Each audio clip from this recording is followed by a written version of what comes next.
In the tapestry of life, where every thread holds a story, America in black and white emerges as a haven for the voices echoing through the heart of our communities. In this podcast, we wade through the rivers of our collective experiences, celebrating the vibrant hues of change brought forth by the whispers of hope and the roars of action. It's more than just a conversation. It's a journey into the heart of our society, illuminated by the light of those daring to dream and do. Join us, and let your voice be the melody that guides us toward a dawn where every color finds its place in the masterpiece of our shared destiny. Together, let's paint a future brimming with the positives that dwell in our minds and the actions that shape our.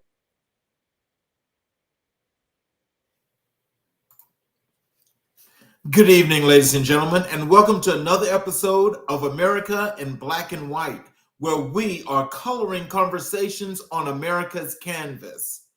Tonight, we have a very special guest tonight. We've got Dr. Shantram Hawkins. Dr. Hawkins is a scholar practitioner with over 17 years of educational experience. He supports Frederick Douglass's notion, it is easier to build strong children than to repair broken men.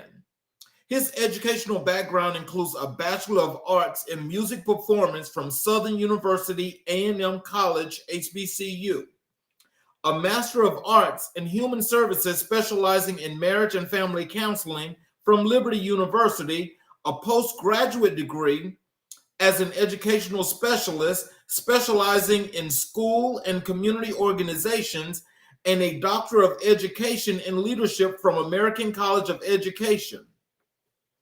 Moreover, he has served in many educational settings, such as a music teacher, youth interventionist specialist, restorative justice practitioner, director of culture and climate, and Dean of Safety and Security during his educational experiences.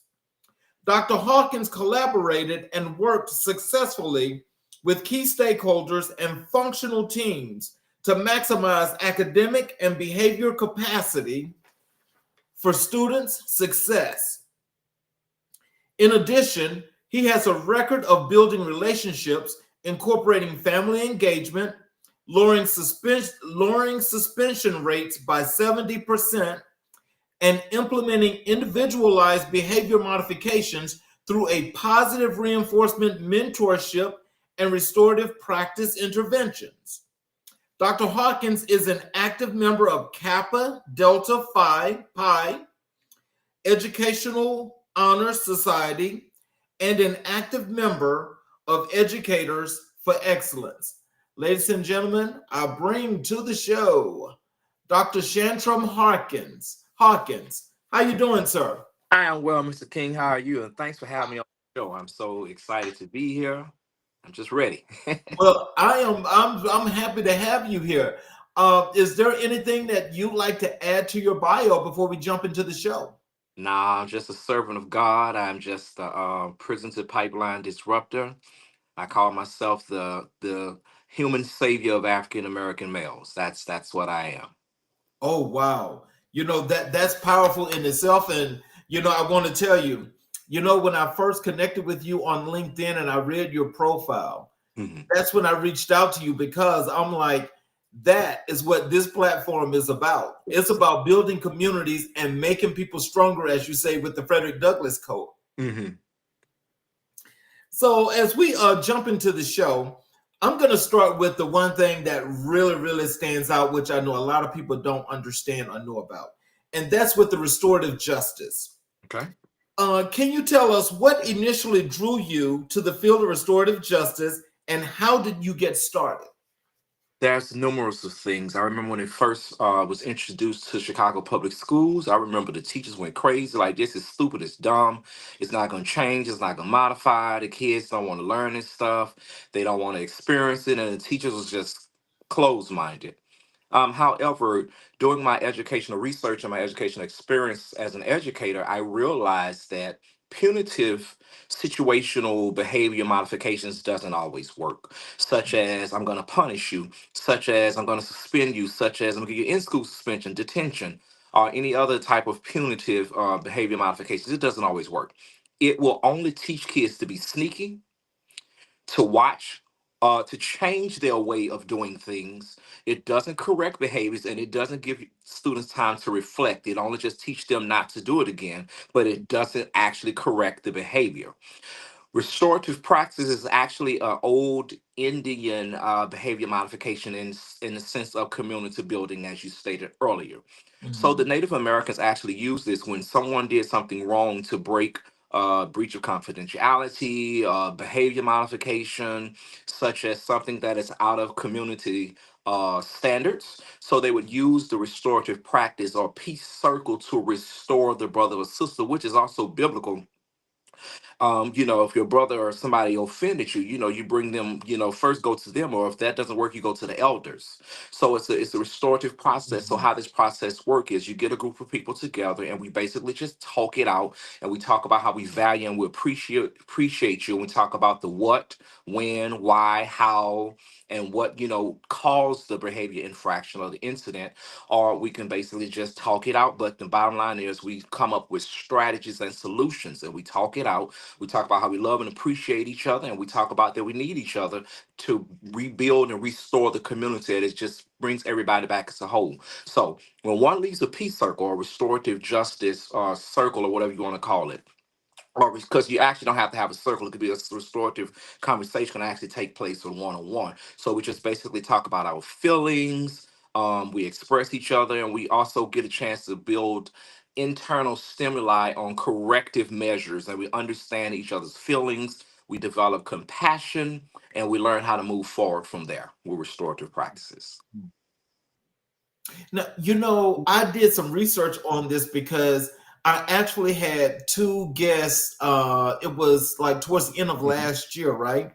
One was a teacher out in Arizona who was teacher of the year out there, first ever African American out there in Wow. that school Okay. system.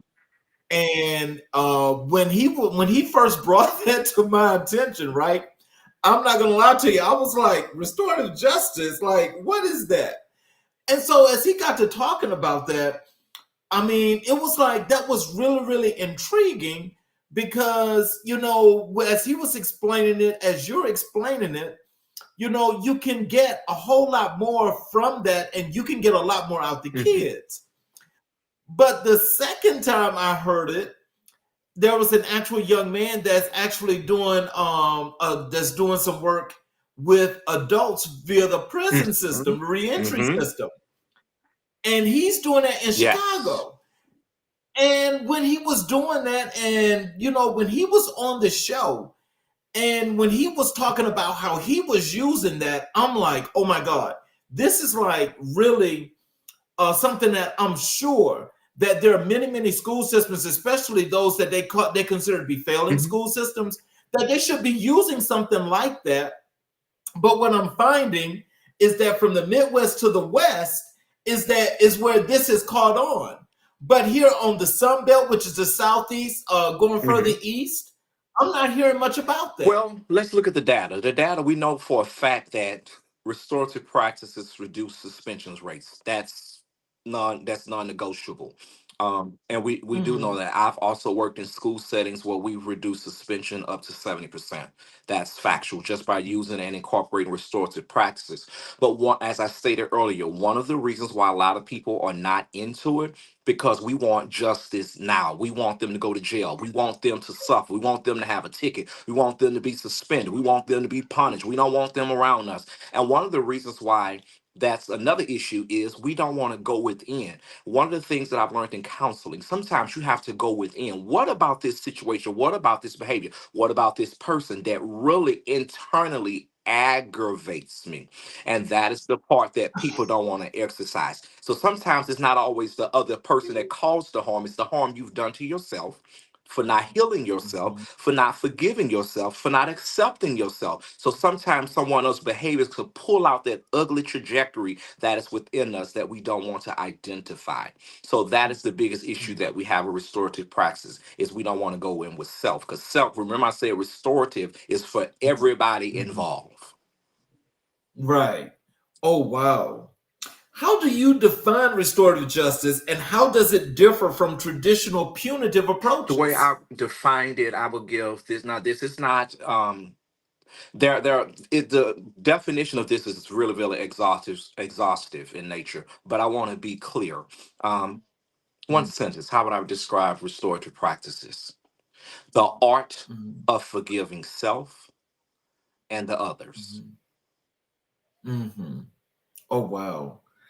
And so, just so then I'm assuming then that's where when you talk about the approaches is pretty much it's just within as you get to Mhm. teach these people how to do those things and not do Yes. this. Okay. Oh, wow. I Mhm. love that. Can you share a specific success story from your work in restorative justice with either teens or adults? Absolutely. One of them actually, as I stated, one of the success stories, it's supposed to actually be a setting to where we're getting help and service from students. But the adults that is in question that wanted the restorative or the students to be restored ended up being the one serviced the most. As I stated, Mhm. restorative practices is a feeling. It is an emotion that take place where we understand and we understand to depict the phenomena of other people experiences for ourselves. So sometimes we Mhm. understand like I stated, how, when, what, the causes and effects that cause this behavior. Like, how do we learn this behavior? What causes us to act out? What causes us to be mean to people? What causes us to hit someone? So when you learn that phenomenon, what actually took place to build that mindset or build that hatred or build that vengeance within itself, you will learn that the person that's actually experiencing that actually restored because they learn how to deal with people that they once tend to be difficult. Oh, Mhm. okay. Okay. Now I'm sorry, but now I'm not trying to be funny, but see, that's real. Not understanding exactly what you're saying. That's Mhm. exclamation point. Here it is. What challenges do you face in implementing restorative justice programs in educational Closed settings? mindedness. People who are basically off to research and matter of fact, let me just go ahead and say this. Too many people deal in feelings and not dealing with facts. The fact is, Mhm. restorative practices work. Like I stated earlier, it is non-negotiable. But when our Mhm. feelings get involved, such as this is stupid, and I don't feel I don't feel once again that it's going to work, despite data, which is Mhm. non-negotiable, but we allow our Mhm. feelings to get in because, like I stated earlier, we want a right now behavior modification. Statistics Mhm. state suspensions. Oh God! Now, if there's a safety issue, please understand. As an assistant principal, I believe in making sure that we remove that student until we come up with a plan for safety of that student. But I do Mhm. not believe in suspension alone as a behavior modification. It doesn't work. I have spent 15 plus years on research at my expense of over $40,000 just to learn about the Mhm. suspension rates, including going to case, what you call those, different services that for this practice at Harvard University. I'm well versed in it. Okay. Case Case studies, studies. thank you. I participated in severe case studies in this area with other practitioners that wanted to reduce suspension rates. So we do know that Mhm. it works, but the problem is the closed mindedness and the ability to change our mindsets. One of the things that I've been doing lately in my research studies when I'm going to train other staff is to change our mindsets to how we approach student behaviors. And it stems Mhm. from this book called Conscious Discipline, which changed my life. Oh, Conscious okay. discipline, like I stated. What is it about this Mhm. that irritates me? See, that's when you have to go Mhm. within. We have to look at our ugly self. And we also have to look at Mhm. how we were taught and how we learned and how we were disciplined. And we also got to realize Mhm. that we are not in the 1960s, 70s, 80s, and 90s and 2000s. These kids are technological babies. They process differently. They come from parents who come out, when they come Yeah. out the womb, their parents already said, I'm not going to raise my kids the way my parents raised me. So we already facing a crisis with parenting alone. Oh wow! Let me just ask you this, Dr. Hawkins, because I tell you, I know that the folks that are listening to this have probably got to be on fire right about now because you are actually you're putting a nail on something that a lot of people really Mhm. don't know. But I want to ask you this because I want to throw this on the other side. Do you think that the people that don't want to deal with this are people that are trying to continuously to, let's say, maybe when it comes to dealing with our black students compared to white students, where it's like you're not supposed to teach them with the conscience matter, that you just have to discipline them, but you can consciously do this with other students? Do you see any differences there? I'm about to make a lot of people mad. I just left the Bond Academy. It's a black male, well, men of color association where we meet Mhm. once a year, but we meet quarterly to talk about different concepts. And we had our keynote speaker. I forgot his name, but I purchased the book. And this man was the first person to basically create a complete philosophy on why we need to stop making excuses for our black children. Now I'm gonna let that sit right there for a little while. I'm gonna let Oh, that sit. Then I give us some facts. We need to stop saying, okay, because we know that it's there. We know that we know that we're dealing with systemic racism. We know this already. We also know that our right. kids don't have the same opportunities other schools have. We also know that we may not have the Mhm. same funding. We also know that some of our kids come from at-risk communities and free or reduced lunch communities. Guess what? This is what we do to basically make excuses to why we refuse to teach these kids. Because guess what? They have a learning disability. They can't sit still. These are things that we have learned to basically make an excuse for why we are failing our kids. Now let me go ahead and push it a little bit further.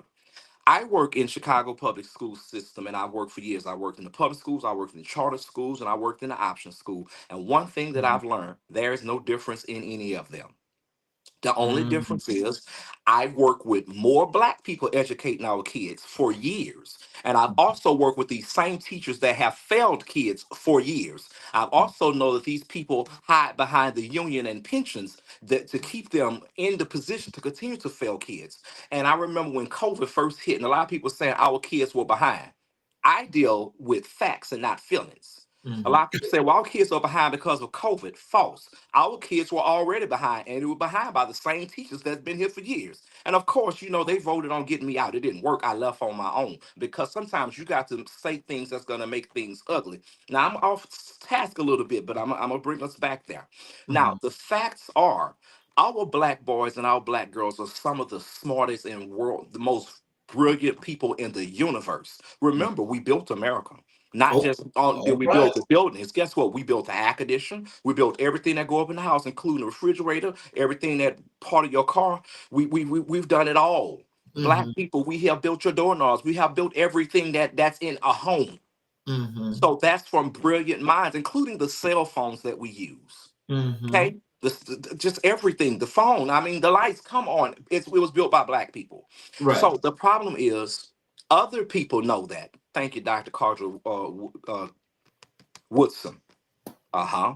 That spirit of the miseducation of the Negro just hopped up on me. The problem is we don't know it. And I call the scientists, those are the powers that be, the people that call themselves white, that basically historians will prove that they didn't like each other. Mhm. So they got to America and said, okay, well, we need to join up on these people because the Italians didn't like the Spaniards, and I can keep on going. The French didn't like the Dutch. They didn't like each other. So when they Mhm. got here, they said we need to be one race and call ourselves the white people, the pure people, the people of the universe. We're gonna Mhm. burn all their history here. We're gonna take their names away. And we're gonna call them niggers, Negroes, blacks, coloreds, and whatever else you want to call them. But the problem is we have accepted that ideology for so long. The question that we must ask now: Who and what do we call ourselves? Ooh, okay. Because See, you know what? I like that. Go ahead. I'm sorry. see, our black children don't know how to think. We don't know how to learn, and we don't understand the importance of what we should learn because number one, Mhm. we lack people to model what we should learn. Now, let's deal with the facts again. We also know that people who teach and value and expose their kids to education, we also know that people with degrees or people who have a strong spiritual or faith background, kids are usually more successful than those who do not. We Yes. also know having a father in the home also increases the perceptions of students graduating high school. We also know that having black people that look like you, that understand the struggles, but are great teachers and mentors, because just because you look like me don't mean you could teach me. I Okay. know a whole lot of people that's teaching right now. Like I say, they need to go within because they don't know how to deal with little Johnny and little Susie when they get to acting out and cussing out because they don't understand their trauma. Mm-hmm. Okay, so they don't want to deal with the trauma. They just want to look at how it looked up in the books and how it looked on TV or somebody magazine with little Johnny and Caesar sitting there and being quiet. First of all, if your class is quiet the whole 50 minutes or 60 minutes that a student is learning, you're a horrible teacher. Oh, Let's call that okay. out. Now, if you just sit up here pushing pencils and papers to do quiet and hush work, you're horrible. That's a horrible Mm, teacher. Because we also know that students learn in many ways. They learn by touch, feeling, hearing, audio, um, taste. I mean, the different ways that students can learn. So if we're not incorporating at least in 3 different learning formats, because there's 7. If we're not mm. incorporating at least 3 in a lesson plan, you are a horrible, outdated teacher. Oh, wow. And so and I gotta say, I agree with you. I agree with you. Because now what I'm learning though, as you think about these kids, especially the younger kids today, is that what I'm seeing is a lot of them don't know how to critically think. That's a fact. It, are they not teaching critical thinking now when it comes to the classroom, especially with the program that you're doing with the restorative justice? Oh my God. See, now you're pushing me to say some very, very ugly things. Now, Uh, in the Miseducation of the Negro, one of my favorite books. Like, if you haven't read that, anybody haven't read that, shame on you. If you consider yourself any scholar or professional in any way, you need to read this book. We are not trained how to think because if we were trained how to think, we would escape the traditional um, European centric way of thinking. We are taught to basically be industry slaves. mhm, That's a fact. And the mhm, reason why we are taught how to think and not what to think is mhm, because if we learned what to think or how to think mhm, on our own and investigate knowledge for ourselves or contradict some of these knowledge that was taught, they know that we will rebel against their system. mhm, Therefore, we have to continuously learn these lies, mhm, mhm, these fake brainwash histories. We have to believe that the Egyptians were white because they still teach their kids that despite the facts that they're white. We also have to learn that all knowledge came from the Romans and the Greeks, mhm, although we know for a fact that they got all of their knowledge from Africa and then burnt down all the Timbuktu colleges. I mean, let's deal with the facts. But mhm, we brainwash that. We also see when we're in the school settings that we learn about people all the time that don't look like us. And when we learn about black kids, it's about the people, same people over and over. Martin Luther King, Harriet Tubman, and mhm. and and and the lady Madam C.J. Walker. Like, come on now, it's more to know beyond slavery, beyond the people who basically dealt with the freedom rides and freedom rights. Like, come on. Yeah. How do you engage students and participants in the restorative justice process? Firstly, I ask them, I explain the process to them. And one of the things you cannot do in this process, you cannot force nobody until they're ready. The Mhm, Buddha teaches us when the student is ready, the teacher will appear. We cannot force. We encourage and we wait till the right time because everybody's not ready to forgive and everybody's not ready to be forgiven. mm. What role does empathy play in restorative justice, and how can it be cultivated among participants? Everything. One thing that people have to learn that empathy can be taught, but it has to be something that has to be experienced. Hmm. And empathy is something that we learn to develop or experience during a restorative session. But the overall goal is to learn to have compassion. But because now, let me ask you this, because I understand that point, but like from when we come from home, wouldn't we learn empathy from home from our parents? Good question. Now that's going to take us into adult emotional intelligence or children's social emotional learning. But the truth of the matter is, right now I know this is going to sound crazy, but everybody not teaching the kids to be empathetic. We still have people saying if they hit you, knock the hell up out of them. Right. Okay, it's hard when you go into to a school. You have a third grader say, "My mama told me to knock her out if she hit me." Mm. So we don't teach empathy anymore. We teaching, because we were bullied as a kid, and now we, instead of learning how to teach people how to advocate, we teach them the stuff that we wouldn't taught. Knock them out. I have to Mm. deal with that all the time. So not all parents are like that, but I'm just telling you, in the general setting where I work, in particularly a free reduced lunch area, that's what I Hmm. face. So I have to consistently teach social emotional skills, and one of the ways I do that is by reading books. We'll do role play and different things like that. We'll watch different cartoons that talk about social emotional learning and sharing and playing and learning how to work together, and then we'll talk about it later. So, how do you address restorants from individuals who may be skeptical about restorative justice? Ask the question again. I'm sorry. How do you address resistance from individuals who may be skeptical about restorative justice? Simple. I just refer them to data. I deal with facts. I don't, because me telling them is one thing, I can tell them, but I'm going to give them the data. I'm going to show them recent data. I don't deal with feelings because I'll be explaining my feelings or my perception. I want to take them straight to the facts, and facts always change perceptions because it's kind of difficult to negate facts. Right. So, in your experience, what are the long term benefits from restorative justice for individuals and communities? Creating lifelong community builders, people who know how to work in the community, student people who know how to keep the community restored, people who know how to get along with people know how to forgive, people who become empathetic, people who display compassion, and they become, because of restorative practices that we teach children to utilize or adults to utilize, they are the ones that become more productive citizens. How can restorative justice principles be integrated into school curricula? First, you have to have buy-in um, and support from your,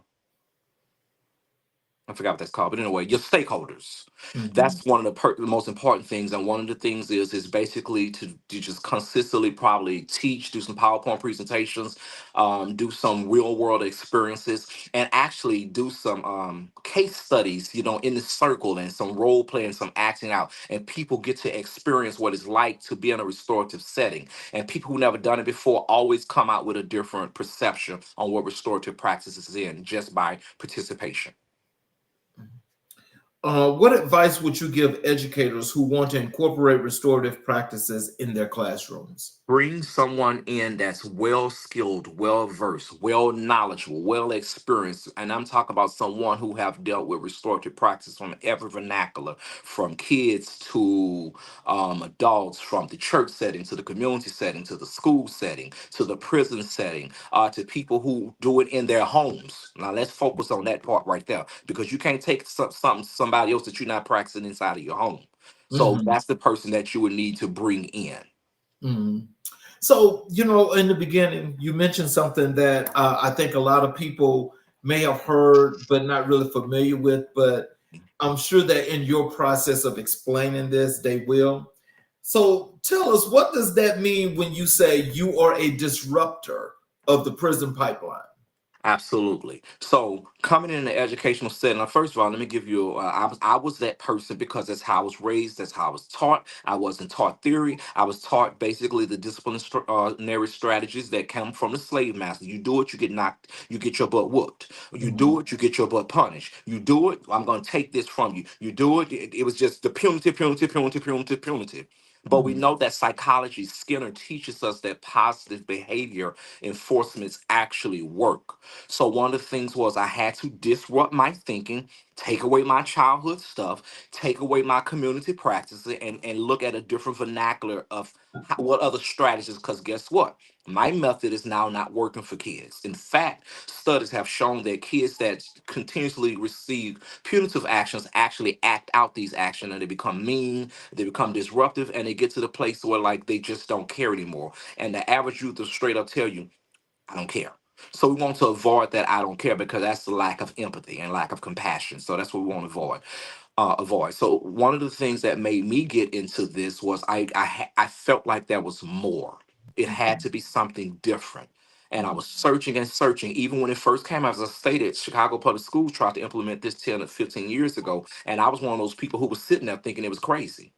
But a Mhm. couple of years later, it circled back around, and God had put me in a different position and took me out of the classroom into school administration as a dean. So I Mhm. had to come up. Well, guess what? I just couldn't just keep suspending people because you mad because the person won't read. You mad because the person won't don't have a pencil. You mad because your test scores is low. So you want to kick this kid out of class every day because they distracting others. Guess what?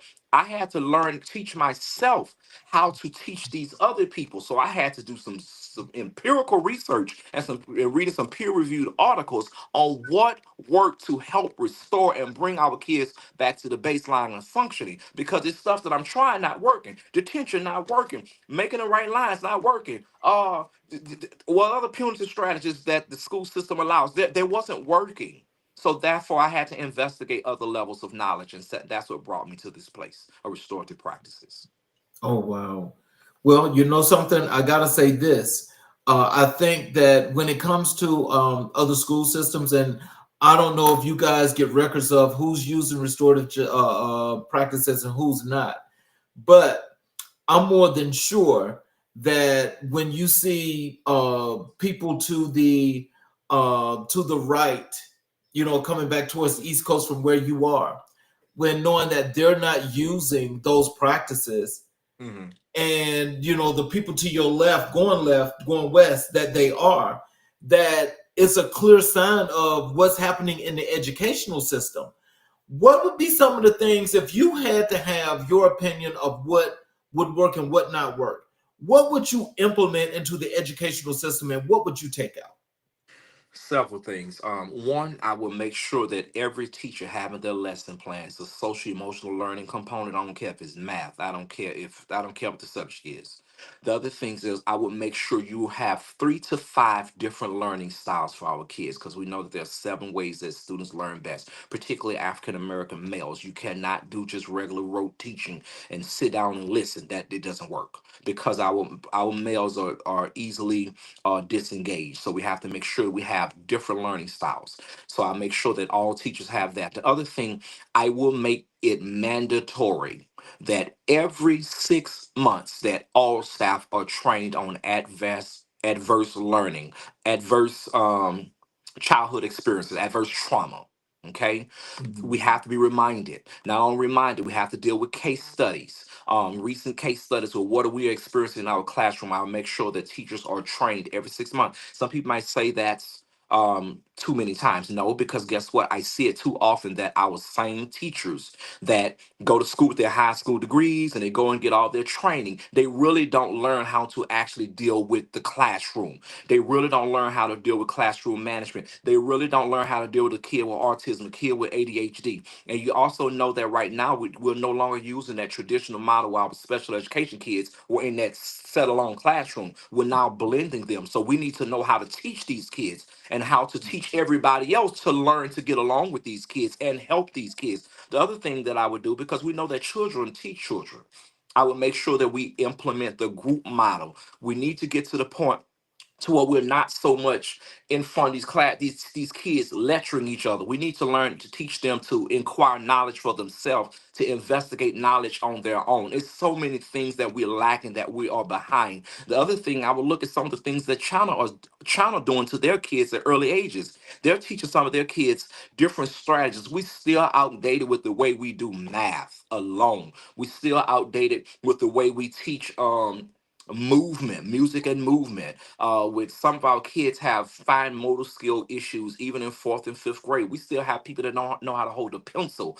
We still people that do not even know how to write their name. We have kids in high school don't know the difference between a lowercase letter and an uppercase or a capital letter. We still have kids that don't know how to do basic punctuation. Now, a lot of people want to blame everything on the school setting, but one of the other things that I would add to the school setting is parenting classes. I would make that mandatory. When your kid do something that is suspension worthy, the parent will also be trained. Mm, See, we don't want I to talk love about the that. part. We want to blame everything on the kids. The parents need to be trained how to help their kids with homework, Mhm. how to look up support if you don't understand it. We need to teach our parents how to do research, how to actually go online and get tutoring yourself in order to help your child. Yep. Those I are like things I would that. implement. That's just some, but those are the most important things I would implement right away. I like that. Let's transition over to the work you do as a mentor. How do you describe your philosophy of mentorship, and what key principles guide your approach? Now, this you should have gave me some of these questions early. I'm thinking of truth. So what got? Let me just tell you this. I will tell you this. Growing up as an African American male, I grew up in a single parent home. My dad died when I was 13. Bottom line, he left my mom when I was 2. So bottom line, I didn't have him, and Mhm. I did not have one male mentor in my life ever. So Mhm. one of the things I had to say, one of the things through my life experience, as I stated, I actually went to counseling instead of helping others. That was what I did my master's degree in, but it actually was to help me learn about me and to learn about my experiences and how I became resilient in those areas. So one of the things that the reason why it's very important to why I became into as a mentor, because I realized that a lot of our black males do not have a father figure. Now the other thing is I did not want to become a mentor. Kids saw me as a mentor. They saw me as a father figure or a male figure or that male image that they never had. And they will tell me this all the time. So therefore I saw, well, maybe I am. Maybe I'm good at this. Maybe I need to get some more knowledge in this area. And it just became over and over. So I went from mentoring males to females. And even I got to the point to where parents would say, it seemed like you can get to my child and I can't. Even some of my kids that graduated high school, even after they left school, these parents will still reach out on me. I need help. Can you talk to little Johnny? Can you talk to little Susie? So Mhm. that's how I actually got into the field. So it was by what would I call that? That's the fault. Yeah, by default, you know. Yeah. So it wasn't like something I just volunteered to do. It just happened. That's wonderful. But you see, that means that you have presented yourself as that leadership and that go-to person that they can rely on, where if you tell them anything, they're gonna listen. Hmm. Because a lot of teachers aren't like that. That I do know for a fact. Can you share a memorable mentoring experience that had a significant impact on both you and your mentee? Oh God, this one. Every time I tell this story, it's gonna make me. It's very emotional. I don't like when people ask me that question. That's one I get asked all the time. I'm not going to use the student name, but I will say that this is eighth grade. I was new at this school. I can say this much. It was a school on the west side of Chicago, Okay. and it was a very bad school. I mean, bad. I was warned when I went out in the school that it was very, very bad. But I don't see kids as bad. I don't see them as challenges. I just see them as someone who need my support. Now, some people call that arrogant, but it is what it is because it's a godly thing that I have about me. People always say, I notice when people come around you, they're calm. Yes, because I have a calming spirit. In fact, my name is Shantram and mean man of God's peace. But let's go back to the point that we're trying to make. In this situation, there was a student that was bad, bad, bad, throwing chairs down, fighting, walking out the classroom. I can't say specific incidents because then I could be sued. Right. But I mean, just bad. Had severe trauma issues. Dad locked up. Seeing different experiences that mama experienced, and it was the most difficult student. And I had the opportunity to talk to that student, and all I know I needed was one 10-minute talk. And guess what? I'm just skipped everything else. things just started dying down. I built that trust through restorative practices. And that same student ended up graduating on the honor roll A and B. All right now. See, that's what I'm talking about right there. That's what I'm talking about. That's getting results. But see, so what about your counterparts? I mean, like, I mean, do they have or have they ever come to you to ask you about, how is it that you reach out to the students to get this change or to get the results that you get? And I give them this very simple answer: I meet the students where they are. Mm, I like that. I don't have an ego issue. I don't think I'm high and mighty. I used to be where you are. I was reared in the projects. I'm not all that. Just because I may have something today, yesterday I didn't have it. And tomorrow it may be gone. So I meet them where they are in Right. reality. Yeah. How do you identify potential mentees and what qualities do you look for? I can easily identify one. This is a godly thing. It's something about students with behavior disorders Mm, that may have conduct disorder, may have attention deficit disorders, that may have just all around defiance.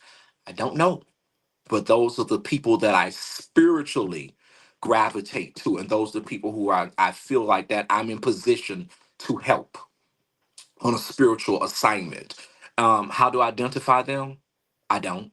They identify themselves. right. By their, like I say, I go in the building knowing that God has me on assignment on a need base. So once I see that there's an issue, I have to put in the corrective action, and that corrective action going to look different from person to person. There's no one size fit all strategies in any situation. You have to meet these kids where they are. You have to learn about them, learn their dynamics, learn the family, learn the parenting style, learn some information about the community in order to help this child. You have to learn what it was that basically went inside of this cocoa bottle can and shook this kid up to where he exploded to become this person. You have to learn what the ingredients were that went inside the bottle. Because Mm. at the end of the day, it's still a human, and we need to teach this person to be a part of society. And that's my goal. You know something, as you say that, and I listen to you, and I just listen to, the conviction and, the emotion and the passion that you have behind what you do. I mean, you may have that spirit, honestly, that just naturally gravitate to help those kind of people. Mhm. I mean, have you ever thought about that? The truth of the matter is, some of them gravitate to me. Um, I go to schools, and people. I grew up as one of those kids who always wanted acceptance from people. So I did everything to kiss people, but to make them like me. And I just learned early that it didn't work. People Mhm. gonna like you. That's gonna like you. People gonna they're going to you attract what you are. So if you love yourself and you accept yourself, you're gonna repel all the other negative energy. So I just learned that as a point of life of reference. However, I don't ask kids to like me. I don't ask kids to accept me for me. They just see the godliness in me that they don't understand within themselves. Because I get that question all the time. I have teachers. Why do kids always like to come to you for help? And here's my simple answer. I answer with a question. Mhm. Why they don't come to you? What is it about you? What is it about you to why you have to ask that question? To why kids skip over you to come to me? Sometimes we don't want to go within and ask ourselves these realistic questions. And sometimes you have to do that to repair the harm that you have done to yourself and that you do to others. Maybe Right. you got a negative spirit up on you. Maybe you people could sense that you think they're dumb and stupid and can't learn. And matter of fact, my research proved that students state certain teachers I feel like I can't vibe with. Mhm. I'm speaking their language. Now they don't understand that what they're experiencing is energy. Energy is Mhm. transferable. Kids know when you don't like them. Mhm. Kids know you think they stupid, can't learn. Kids know you think they slow. Wow. That's why you set all the standards. Okay, so when you take your state standardized test, all you need your goal is a 5% gain. They Mhm. know when you have low expectations of them. They know when you're a horrible teacher. Our baby's not dumb. Yes. What Oh, is it about you? It's not what I do. What is it about you that you don't do? Fix it. mhm. And then you'll have the answer for what I do. Oh, because you know what? That is, oh my God, you could not have put that any better. Because I think the funny thing about what you said is that you was only saying the truth, and I'm sure that that truth kind of like was like a slap in the face. I I'm called arrogant all the time, but I don't like when people mix my passion for arrogance. I'm Right. passionate about what I do, and I take it serious. It's my purpose in life. I don't have time to play patty cake with no grown folks. Now, when it comes time for kids, I teach kids, but it aggravates me when I have to actually teach adults, Mm, and some of them have more credentials than me. wow. So, what role do mentors play in a young person's development, particularly in communities of color? Everything, because they will what they see. A mentor teach. My research learned early that a lot of my black boys got in trouble because they did not have a male. This is what they stated. See, I don't deal. Some of the research you have to deal with phenomenology, people perceptions on why they do things. And Mm, my research discovered I researched 16 males and I did some extensive research. All these males were black males that got in trouble, got put out of school. 8 of them dropped out, 8 of them finished. And I wanted to learn what the strategies were and what the strategies what caused them to fail and what caused them to succeed. And all 16 of them had one thing in common. what's They that? either had a male figure, such as a dad, an uncle, or a mentor, to teach them how to deal with their emotional regulation skills. And the other ones did not have nothing but the streets. Oh my God. Oh, so that right there, that right there, that clearly gives you the answer. The answer is right there. It clearly gives you the answer. Men have to teach men. Yeah. And sometimes the men that teach men did not have a male to teach them, but they learned from experience and Mm, direct experience what it is to teach others to keep them from going under. yes. Oh wow. Oof. You know what? I mean, that's I got to give it to you. That school that you're at, they need you. They need you because I think from the time that I'm not sure how old you are, but I know that when I was back in school, rearing was different. It was different, but it worked. Mhm. And the one thing you said in the beginning of the show is that rearing is different now because the evolution of these young people is just different. It's just different. So you can't give them, they can't get the same rearing that we got, but it has to be a little different in the sternness. So, how do you think parents, teachers alike, can actually meet that fine line to make that work? Simple African proverb: it take a village. Mm-hmm. The Still with the problem village is, the problem is, and by the way, I'm 46 years old. part. Okay. All right, but it takes a village, and one of the situations is you have to understand we still have parents that's mad at our teachers. Now, I just want you to sit right there for a little while because I'm about to take you on a little journey. Mm-hmm. Now, the reason why I say we still have parents that's mad at our teachers, so therefore, I don't believe nothing the teachers say when it comes time for my child. I'm gonna believe my child. Now, I can give you facts. Matter of fact, I'm gonna give you one. Hopefully, they ain't watching. If it is, I don't care. I had one parent to tell me this was years ago. My child will never bully somebody. This kid went and told the parent that they were getting bullied, and my spirit, I don't know, just something internal. I did not have no facts. I had none, but my spirit wasn't right. So I would meet with this kid. I would meet with the kid that was being bullied until one day a fight happened in a very, very good place that so happened to have a camera. Oh. And that person who parent cussed me out, who stated I wasn't doing nothing about her child getting bullied. I mean, cussed me out, called me every name under the sun, told me I was dumb, I was stupid, I wasn't needed at the school. Until I actually came and showed her, which I wasn't supposed to do because there was other students involved, but I just had to clear it up because I told her that I just something I couldn't tell her that my spirit said something was right, but I said I just don't feel right about this, but I just don't have the facts. So when I got the facts, I just showed her the video of who the actual bully were. This same parent who used to cuss me out ran down that hallway, cussing and fussing, dragged her kid out, and brought me food the next day.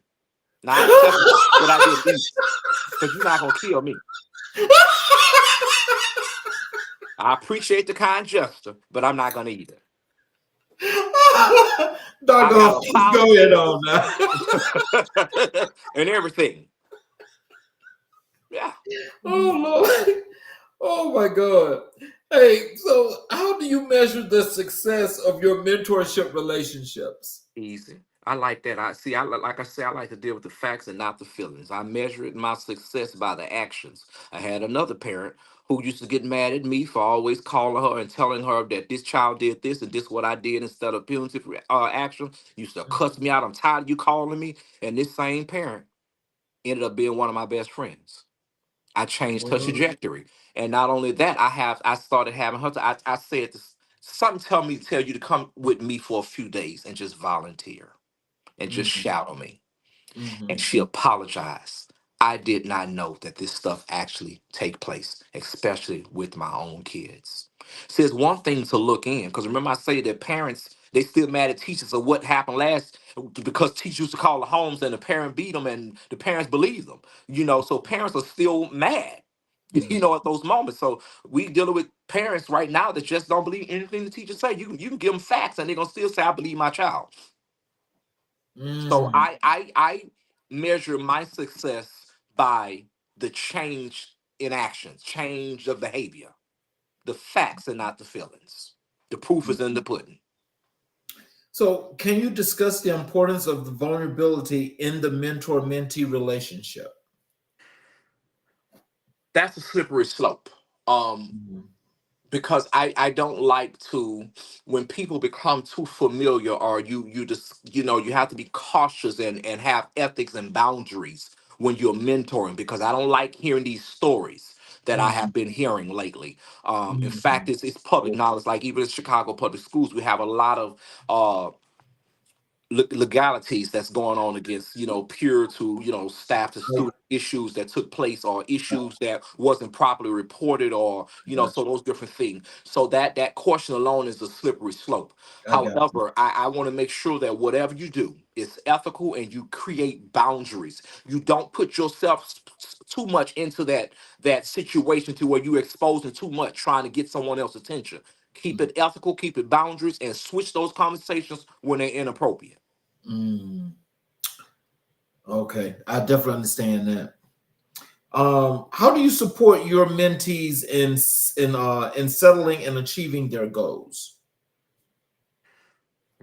We create long and short term goals. For example, if this and one of the other things I do rewards, we do field trips. I've taken a group of students downtown who have never been downtown before, never been to a restaurant before. So this, I know that sounds stupid, but just taking a kid downtown, not out of town, not to another state.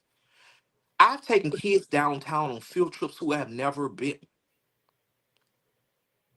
It Just saddens me. downtown. Just downtown. It saddens me. Just small things that we take for granted. So one of the things that I get to build to meet these goals is just small rewards that other people may think is stupid. Mm. So, what advice would you give to someone seeking a mentor in their field? In their field, a closed mouth don't get fed. Sometimes we have to open up our mouth. But truth of the matter is, I've learned in another research study of mine that a lot of our parents who need supports for their kids, we don't know how to seek these supports out. We don't know how to talk. We don't know how to advocate. We try to keep everything in because we have that stupid thing in the black community. And I've also learned it's not just in the black communities and people of color, because I've learned that my Mexican counterparts have these same issues. What happens in the house, stay in the house. So therefore, we don't reach out for help and services.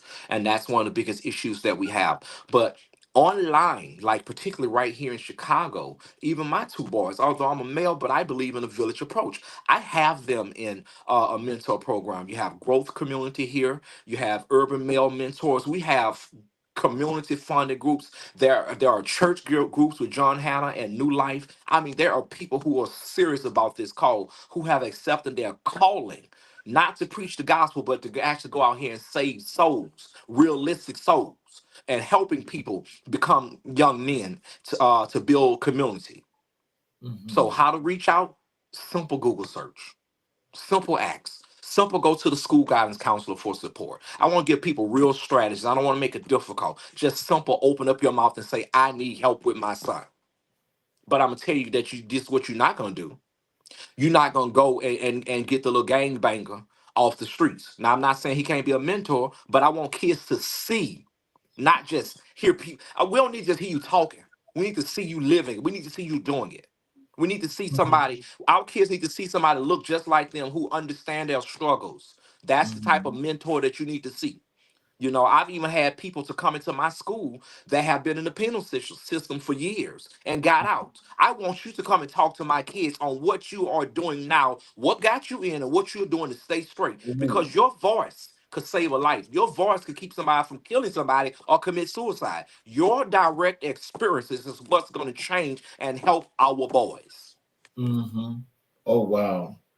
So, how do you handle challenging situations that may arise in the mentoring relationship? Like I stated earlier, boundaries and ethics. You have to have them. Hmm. That's no other way around that question. That's the whole game. So, what legacy do you hope to leave as a mentor? Now I know a lot of people ask me that. This is something I think about. Everybody want to leave a legacy. They want to leave this behind. I don't need to leave anything behind. I just want what I showed someone else to show somebody else. The legacy I need is just to live to go from person to person. I don't need a name. I don't need a plaque. I don't need a book. I don't need a Google article. I don't need any of that. I just need what I've taught you to do for somebody else and keep this train going. Mhm. So let's jump over here to education. So what inspired you to pursue the career in education? You know, as a teacher, and how has that journey evolved over time? First of all, I went to school for as my bachelor's degree in music, piano performance. I thought I was gonna be a concert pianist. I thought I was gonna be playing, touring the world. As soon as I finished college, I was like, I'm going to Chicago, a real music city, a place that have a bunch of opportunities. I got my first job here as an assistant minister of music, and that didn't work out, and I was left for broke, just straight up Mhm. left for broke. And I was like, okay, I know I have this. So what's the other option? So I had to find something quick. So I knew that I could teach or, start off as a substitute teacher, but I ended up taking a full-time job as a charter school, at a charter school, teaching music. So that was my only thing. And I realized that I was making an impact in that area. So I realized, okay, I'm needed here. I'm changing lives. And it's something about seeing a smile on a kid's face. Something about hearing a parent say, my kid ain't never liked music. Something about hearing a kid say, my kid like to sing. My kid love music. My kids want to play an instrument because of you. It does something internally to me. So what got me into education was just divine design. Mhm. So, how do you believe education can be a tool for social change in communities? Simple. Um, as we state, the miseducation of the Negro, when you're miseducated or poorly educated, you don't have nothing in your head, you don't have nothing to pull from, you don't have nothing to draw from. You just like a little empty vessel. Empty vessels is the devil's workshop. So you don't have the proper tools or the proper education, you don't have the proper strategies to do research to get this knowledge that you need, then you turn to the streets. Mhm. What strategies do you use to engage students from diverse backgrounds in the classroom? Same strategies that I teach myself. Um, let's give some actual impactful strategies. I'm telling you, some of this stuff you should let me write down. All right, so some of these strategies. Number one, I teach them who they are. I strongly believe that it's very important to know who you are as an African American. You need to know that you come from kings and queens. You came from the first people. You come from the greats. You come from a lineage. I would teach them to love their self, learn the hair, because our hair grows towards the sun. Even though some of our hair is gone, we need to also understand. We need to learn to love our lips, because we were taught to hate our nose, hate our lips. Now, let me go ahead and say this. Now, we also know that the small nose and the thin noses are considered, desired noses, but we also didn't know that they come from cold climates. So therefore, the facial structure and facial features adapt to the climate. So we try to desire something that's not even natural for us. We also trying to shrink the lips of our sides, and we also know. Now, I want you to. Now, I'm about to digress just a little bit and give a little humor. But black people are always referred to as monkeys, but I want you to look at one culture who lips is like a monkey because they barely have lips, and see who the real monkeys are. And I want you to look at how their hair grow and look at how monkey hair grow. I want you to look at how the hair grow on their body and look at how the hair grow on monkeys and gorillas' body. And then you have your own who the real monkeys are. And you also understand why they believe that man came from ape, because some people still have the signs that has been following them to that belief. Right. Right. Oh, well, I would read it for that. So anyway, these strategies are again knowing who you are, knowing from whence you came, knowing that you could do all things, that there are no limitations to what you could achieve. You are beyond a basketball player, you're beyond a football player, you're beyond a YouTuber. You are the people who are going to create the next few generational things. You're going to be the person that's going to break AI open to a whole nother, take it to another vernacular. You're going to be the person that's going to actually come up with the cure for cancer, AIDS, and all this other stuff. You're going to be the person that's going to reverse and keep it from actually happening to people, Alzheimer's disease and all these other things. It's within our black kings, brilliance and kings. So the strategies that I will make sure I teach who they are, and I will also reduce limitations. Stop believing this jargon that you have to look like this. Stop thinking that you ugly because you don't have those eyelashes. Mhm. Let me stay there a little while. Stop thinking you ugly because you don't have those eyelashes and you didn't shave your eyebrows off and redraw them on. Stop thinking you ugly because you don't have 19 layers of paint on your face, Mhm. that you resculpting yourself. We don't realize that some of our kids are so broken and want to be accepted because we don't accept our kids in their own home. We don't teach them their self-worth in their own home. So they have to refer to the streets. They have to refer to YouTube. They have to refer to Twitter and all these other doggone Instagram pages to see what it looks like, to see what they need to model. That's crazy when they have to go outside the home because we're not teaching them to accept themselves and love themselves. It starts at home first and then in the Mhm. school setting. But those are the strategies I would implement right away. Mhm. Love thyself as you love your brother. Love thyself. Can you share a particularly impactful teaching method or approach you've developed? I never developed an approach. I only use research that other people have. But the only thing that I would say that I've developed is unconditional love, and I didn't develop that. It's all. There's nothing new under the sun. Some of this stuff we got to stop saying we developed. We didn't. We just branded a different way. I'm sorry.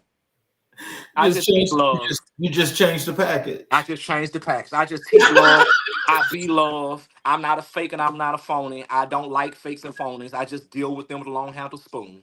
For professionalism, but I don't care for it at all. So what I bring to the table is just me, love. I don't fake. I don't do the toxic masculinity stuff. I like just I just be me. How do you cultivate a sense of belonging among students in educational settings? Sense of belonging. I believe in diversity, education, diversity, equity, and inclusion, which is a lot of people want to denounce. I'm not, never ever. I also believe in making sure that everybody feel like they belong and accepting. And God have put me in positions where I have been with in school settings where there are drag queens, where there are students with autism, there are students with attention deficit disorder, there are students with tracheas, there are students in wheelchairs. I have seen it all. And my goal is to teach kids to love unconditionally. How I do that? I may not do it in that setting, but I'm going to make sure, hey, we're getting a student that is a little bit different from us. They think a little bit different. And it's okay for us to have probably have different ideologies on what we learned in the home.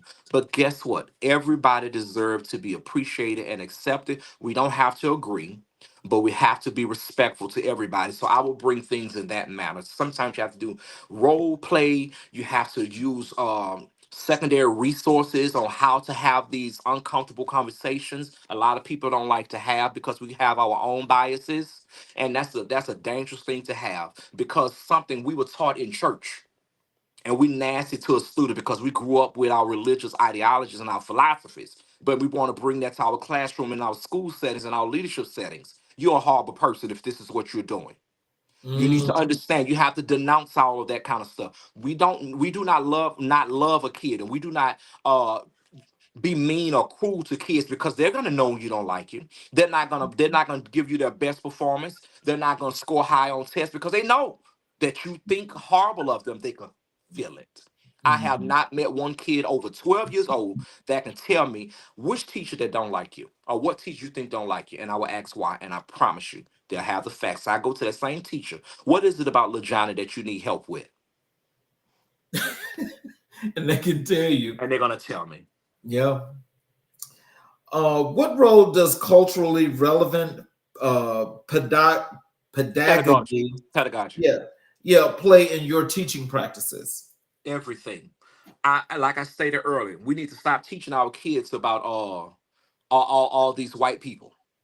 We need to stop Mhm, teaching our kids about the pilgrims, okay, and mhm, the Indians on how they used to do Thanksgiving and they shared corns, and then after that, don't teach that after they shared and gave, the colonizers killed them.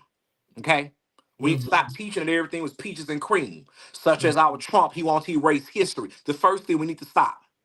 We mhm. got to start teaching our own self. We got to start teaching our kids at home and stop depending on the school. And a lot of people, let me tell you something else that we got to stop saying. Well, the reason why they acting like that because they took prayer out of school. I can't cuss on here. Oh, oh Lord. See, I You don't need to want to go stop there saying either. that. They didn't take Yes. prayer out of school. You took prayer out your house Oh, oh, because you had prayer in your house. You wouldn't need prayer at the school because you would have brought that prayer with you. yep. It's bilateral. It don't have a location. It don't have a time and place. Prayer is prayer.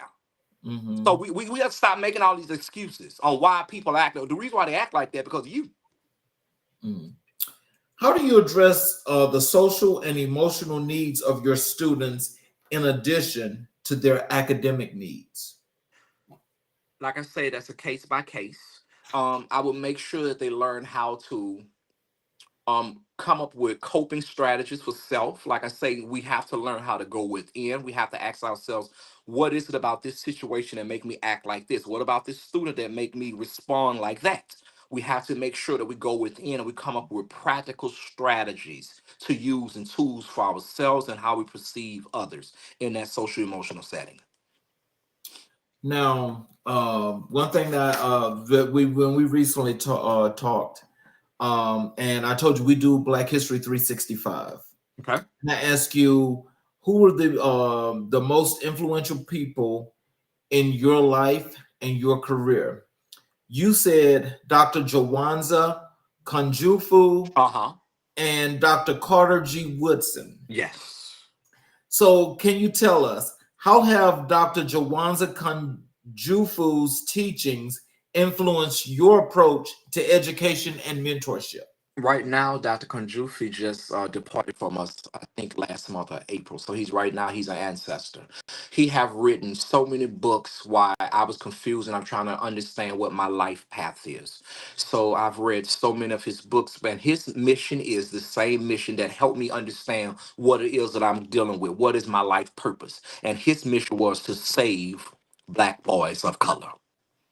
He Mhm. has tons of peer-reviewed theories, facts, not feelings, So Mhm. his works alone and reading them with how to restore African Americans, that's alone. I actually had the opportunity. I didn't meet him in person, but he was easily approachable. We would email each other backwards and forwards. So any questions I had, he was always willing to answer them. And the other one is Dr.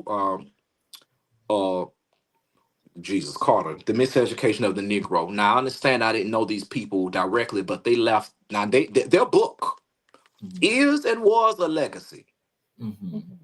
So that trajectory, reading that book and understanding why we are in the social, mental, and spiritual conditions that we're in right now, because we have been miseducated as Black people, and we continue to be miseducated because we have not done the guidelines and we have not followed the blueprint that he told us to do, and that's to build our own schools and institutions.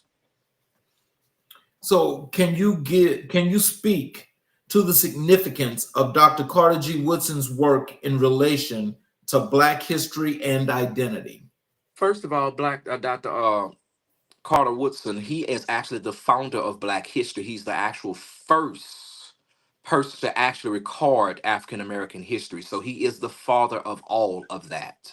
Um, so he's the person that birthed all of that. He studied at Harvard. He was just the founder. So what was the question again? Because I done lost my place just getting excited. Can you speak to the significance of Dr. Carter G. Yes. Woodson's work in relation to Black history and identity? Yes. So his purpose, his mission alone was just to expose other people to learning that we come from magical and powerful philosophers, scientists, mathematicians, and he wants us to know that, because when you know who you are, you know who you need to be to push things further. When you don't know who you are, it's easy to be lost in the system.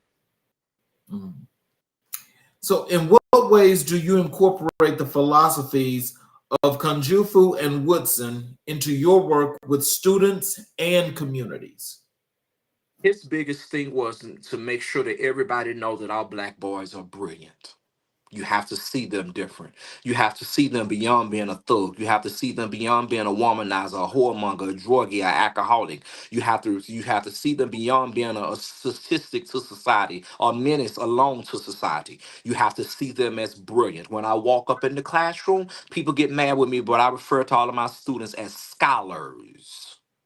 I don't Mm, care where you are. You are a scholar, and you're getting ready to tap into your full potential, because I'm going to make sure you have these emotional tools. I'm going to make sure that I prepare you mentally of who you are. I'm going to give you the affirmations that you need. So the same thing that Dr. Kanjufu taught his peers, and he wanted everybody to read and understand, those are the same things that I traject on all of my students, mm. even in my home. So, how do you engage others in discussions about the importance of Black history as emphasized by these scholars?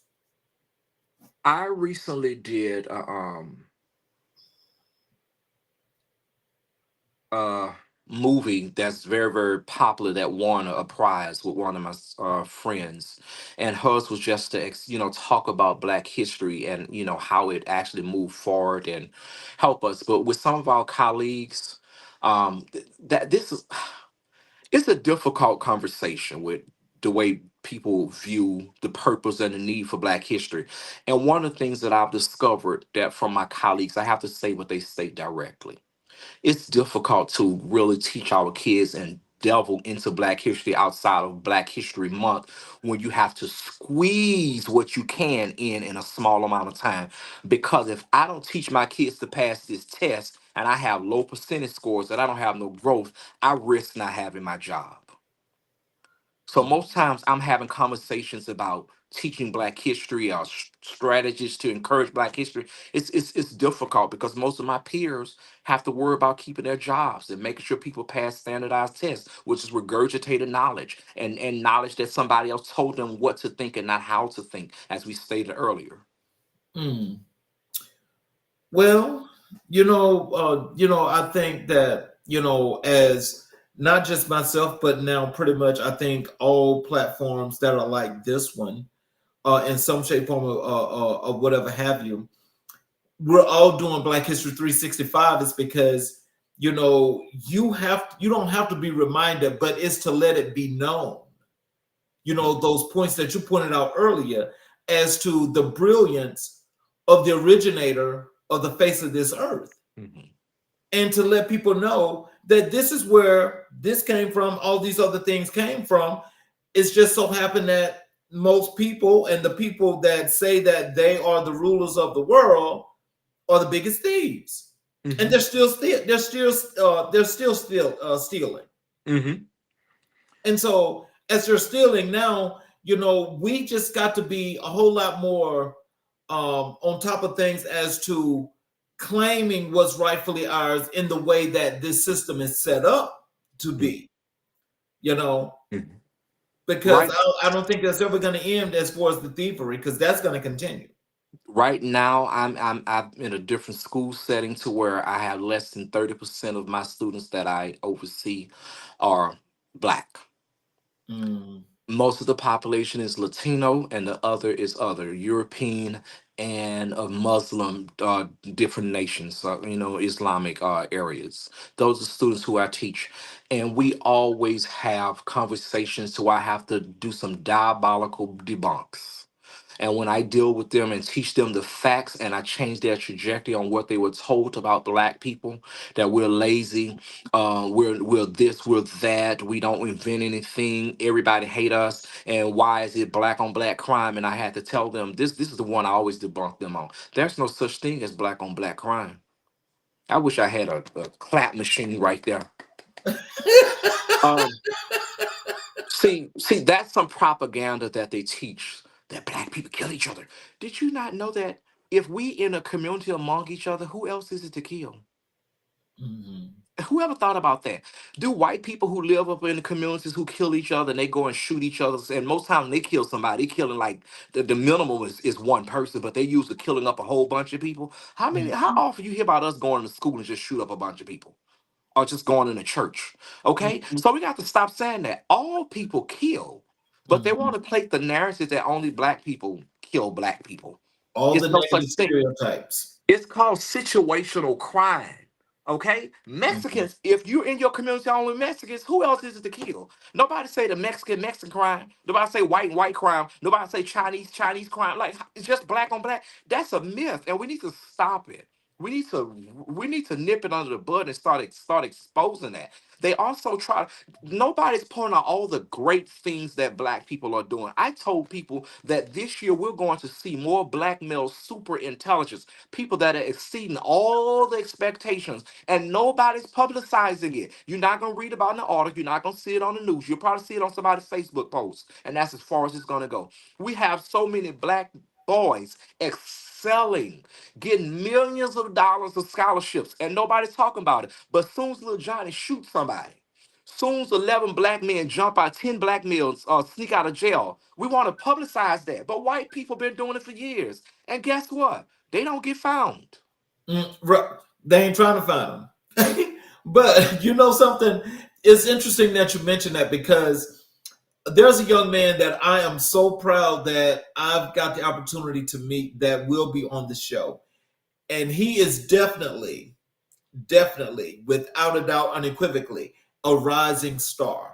He's Okay. already there, entrepreneurship and everything else. Mhm. When he tells his story, people are going to see that. And just as you say, people need to know these things, but it's hard to get our stories out for a lot of folk because a lot of people still stuck behind that slave mentality. Yes.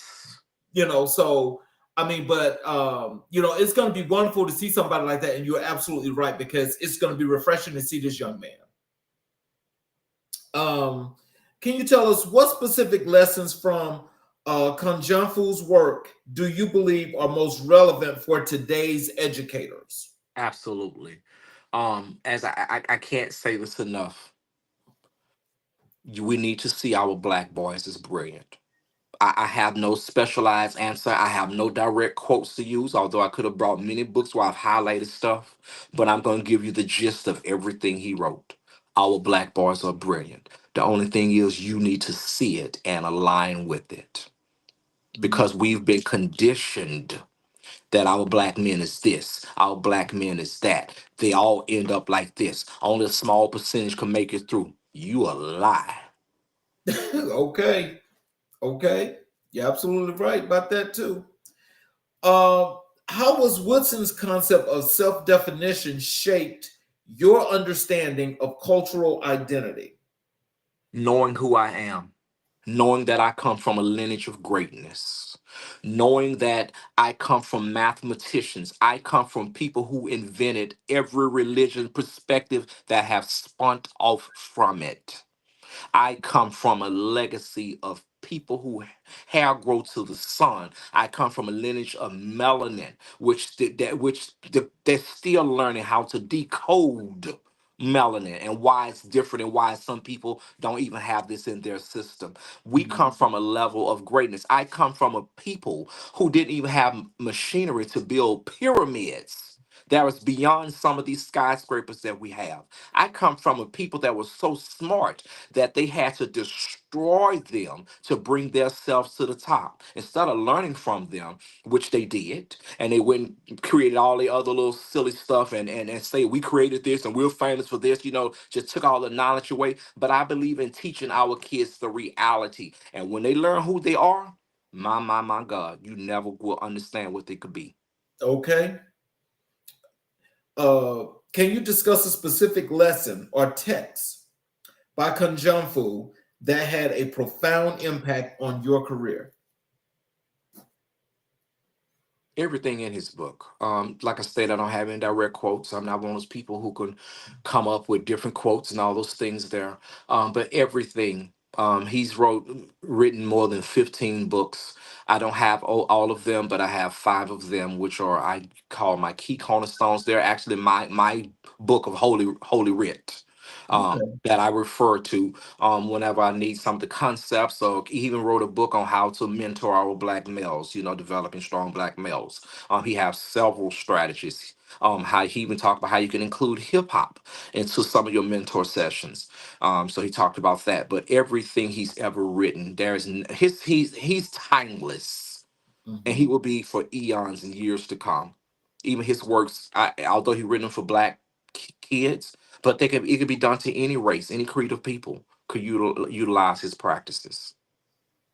So, how do you see the legacies of Kanjanfu and Woodson continuing to influence future generations? Although there are many people who have evolved beyond their writings, ideologies, and philosophies, I do strongly believe that they are the blueprint of what we need to start to move forward. Like I say, one is knowing who we are, and we have to build our own community and come up with concepts of what it is we need to teach our kids. And I promise you, the scientists who I refer to as colonizers, they already know if they was to give us money to actually build our own schools, they know what the success rate will be. And they already know that they will be defeated and we will conquer everything on earth. They already know what will happen. Mhm. And the blueprints from them have already been made. We just have to follow them. But guess what? We need money to do so. And just the other issue the reason why we haven't done it yet, because of fear of working together to pull our resources together. That's the issue. Mhm. Well, we're working on that, and I'm sure that we're gonna make some strides and some headway in that before this year is out going forward. I can tell you that. Well, I Yeah. feel that that's getting ready to happen because Trump gonna push us to a position to Yeah. where, yeah, I'm gonna leave that right there. Yeah. What role do you believe education plays in addressing historical injustices faced by Black communities? Well, as we already know, the injustice that we face is number one, just erasing our history and teaching us a whole bunch of lies on what to think and what not to do. And even in our religious settings, turn the other cheek, slave, obey your master. Some of this that stuff stems from home, not even in the school setting. But the role that the educational system plays is basically teach us, teach your children, teach them who we are, so that they don't hate us like their forefathers did. Not just their forefathers, like their parents do and teach them to do. Not all, but most. Mm. How can we encourage more educators to explore the works of Dr. Kanjanfu, Dr. Woodson in their own practices? That's a good question. Now, if I was see one of the things I wish I say I need to be at in a school setting where I'm the head, because I will be liked but disliked at the same time. Um, One of the things that I would do, I would make it mandatory that we do a professional development on both of those authors. It will be non-negotiable. And I want to not just do it to African Americans, because a lot of the African Americans really are not even exposed to this work, and sadly not even interested in this work, and that's why they are suffering the way they are and have poor classroom management and have lower test scores, and they're not producing the scholarship that they need in their educational settings. um, but if it was me and I was in charge, I would make it mandatory to encourage these into professional developments. In fact, I just got my answer. When schools start back, that's what we're going to do for my professional development. Okay, that's actually neat. So in closing, what are some of the words, wisdom, tips you'd like to leave our audience, including how they can connect with you on social media, how they can connect with you on your website? What are some of the things you'd like to leave with us tonight? Let me give my contact information first. I can be reached at Dr. Hawkins at ymail.com. It's like Gmail, but with the Y, DrHawkins at ymail.com. My social media is personalized only for family and friends. I do not like to mix my professional life with my personal life. So I do not accept Facebook friends and things like that from professional colleagues outside of someone that I know already. So it's best to reach me on LinkedIn.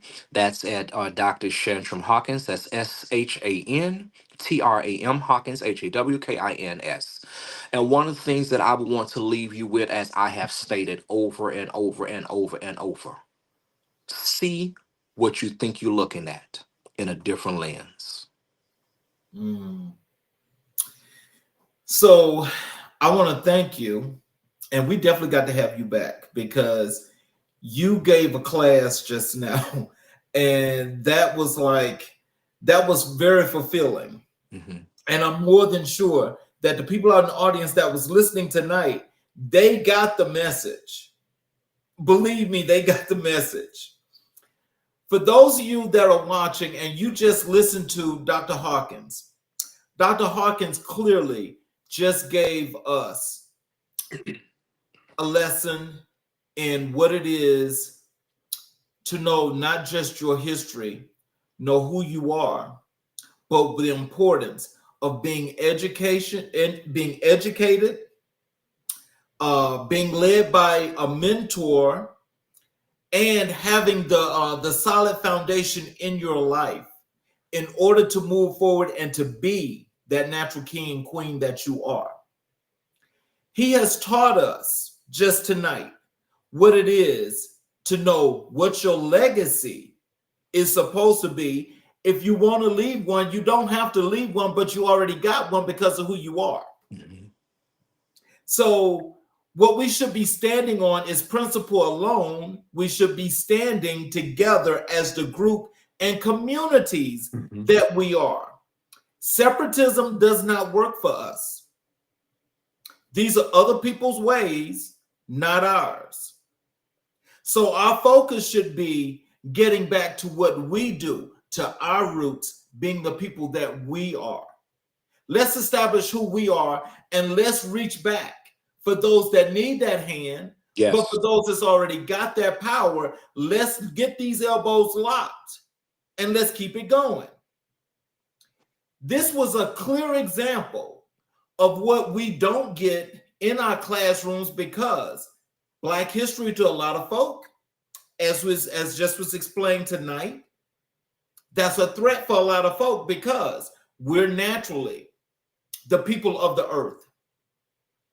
We are that person that they talk about in the Bible that they changed. Mhm. We are those people that build those pyramids in East Africa that they now call the Middle East, which was stolen. We are those people. So let's get back to our roots and do what we're supposed to do. Let's be strong. Let's be there for each other. And let's continue to be those people that we know we can be. For those of you that are watching on the YouTube channel, if you have not yet subscribed, please do us a favor and support us. please hit the subscriptions button. Please hit all the notifications button so that every time we do a show, every Tuesday, Wednesday, and Thursday, and starting on January 30th, we'll be doing 4 days a week, which will be Monday, Tuesday, Wednesday, and Thursday. You will be able to get all the shows when they go live. Or if you simply choose to go back and watch all this wonderful content that we have created, you'll be able to go back and watch all of the shows and learn all of these lessons that Dr. Hawkins is just talking about. So for those of you that are watching, I want to thank you. I want to thank you again, Dr. Hawkins. And like I said, we've got to have you back.